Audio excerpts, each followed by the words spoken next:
Gather round, gather round. My name is Uncle Ron. You've landed on my porch. Grab a chair, have a seat, get some coffee or some cold brew. Let's have a conversation about how you can grow your business using organic digital marketing methods. I am here to give you the tips, tricks, and cheat codes that I personally use every single day in running and growing my business from here in the middle of Dallas-Fort Worth, Texas. This week, we are talking all about increasing your conversions from your website visits. I told you yesterday that a conversion could be a form submission, a chatbot interaction, an email, a phone call. There are several different ways to get that consumer to respond to the information you're putting on your website. You need to enable each of those types so that the person can respond in a way that is comfortable for them. That said, why do you really want to worry about this? If you know that anywhere from 1% to 5% of the traffic is going to raise their hand to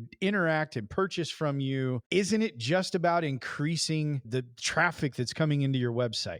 There's a certain amount of truth to that mindset, but I'm going to pose a math problem. I know that some of you said there will be no math. But I, as a former math teacher, say, ha, ha, ha. We know what conversions are. And we know that they're directly linked to sales because this is where your prospects come from. This is not rocket surgery. However, let's take a look at some math. Since conversions equal sales, do you know what the value of a customer purchase is on average? I have sold a lot of home insurance here in the state of Texas, and an average policy, when we get the auto with it, is going to net my business about $500. That's a fantastic number.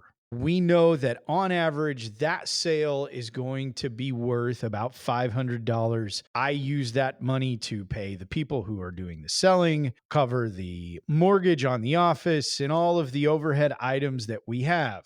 If you are currently at 1% and you are averaging 2,000 website visits or sessions a month, that means you're going to have 20 prospects raising their hand to interact with you in the sales process. If you are selling 100% of that 20, that's remarkable because there's no internet commerce, internet sales that has 100% closing ratio. It's why e-commerce has things called abandoned cart sequences. It's why insurance agencies have long follow-up sequences. You get the idea. But let's assume you're converting 100% of those 20 prospects. We know that each prospect is worth $500. So 20 prospects, do some math here, is worth $10,000. It's easy to see how that's profitable. But if you can increase your conversion ratio by 50%, what's going to happen is you're going to have 30 prospects instead of 20. If we're still converting the sales aspect of it at 100%, which we know doesn't happen, you're going to see a 50% bump in your revenue. Now, I don't know about you. I like 50% bumps in my revenue, minimal work. There's testing that goes on here, but if you want to see a uptick in your ROI, you need to focus on increasing those conversions on your website. When you move from 1% to 2% on that 2,000, you've gone from 20 to 40. So you've seen 100% uptick in your revenue. This is where you can absolutely make hay to put in the barn. This is why we focus on conversions. The other reason that I told you yesterday that I have been focusing deeply on conversions is because I've seen vast fluctuations in my website visits month over month. We have been on an upward trajectory as a general trend, but we see spikes and valleys from one month to the next in that traffic number. The core update in August hurt us, but I told you yesterday, my new business deals that we created during August were increased over the previous months. So we saw an increase in our conversion activity, and we're seeing the increase in the sales, and we're seeing the increase in the revenue. This is why we are focusing in on these conversion rates and improving them. We're also working on our sales aspect so that we get better at selling the conversions we get. And that's another piece of this conversation. But you, as a content creator, as a business owner,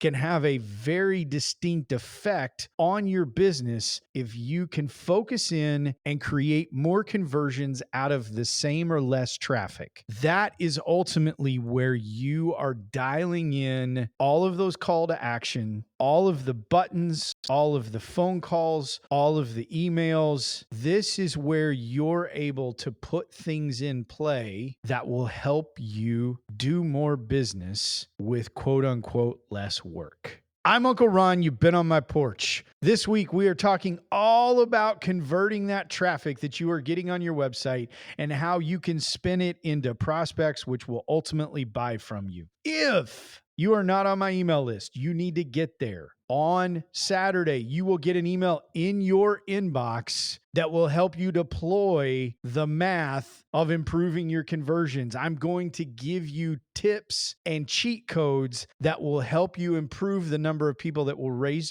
their hand once they are on your website. Open up a browser window, type in bit.ly/porch, capitalize the P. Give me your first name, your best email. I will make sure you get that email each and every Saturday that will help you deploy what we are talking about. Tomorrow, I'm going to talk about some trends and why you should be focused even more so on conversions and explain a little bit of the traffic fluctuation. I'll see you then here on the porch.